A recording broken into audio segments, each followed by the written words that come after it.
Enlightenment, there were many philosophical thinkers. This man here is Montesquieu. He was also known as Charles Louis de Secondat Baron de Brugide de Montesquieu. An interesting fact is that he was born in Chateau de Bride, which is Bride Castle. When we hear that, we might imagine something more along the lines of this. Bread house.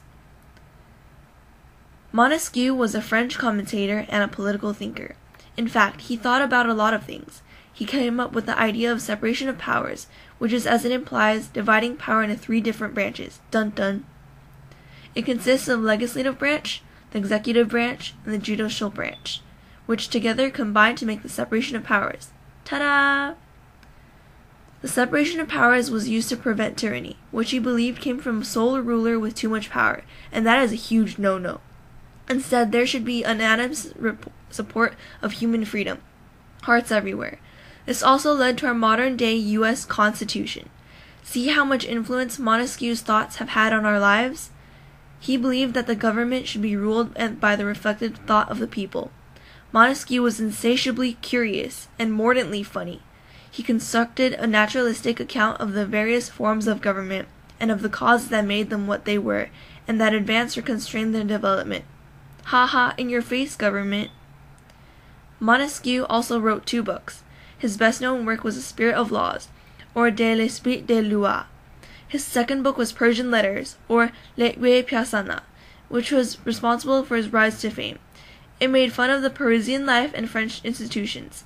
The Spirit of Laws and Persian Letters were his 2 most important works. While these 2 works share certain themes, such as dealing with the horror of a ruler armed with absolutist power or despotism, these 2 works are quite different. Montesquieu's philosophy of history was that all small parts later created an overall picture. He minimized the role of people and events. In his work, Considerations on Causes of the Greatness of the Romans in their Decline, he said, "It is not chance that rules the world. Ask the Romans, who had a continuous sequence of successes when they were guided by a certain plan, and an uninterrupted sequence of reverses when they were followed another.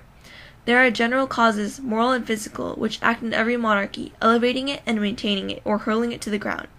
All accidents are controlled by these causes, and if the chance of one battle, that is, a particular cause, has brought a state to ruin, some general cause made it necessary for that state to perish from a single battle. In a word, the main trend draws from it all particular accidents." Looks like that's all for a 3-minute philosophy video. Thank you, and until next time.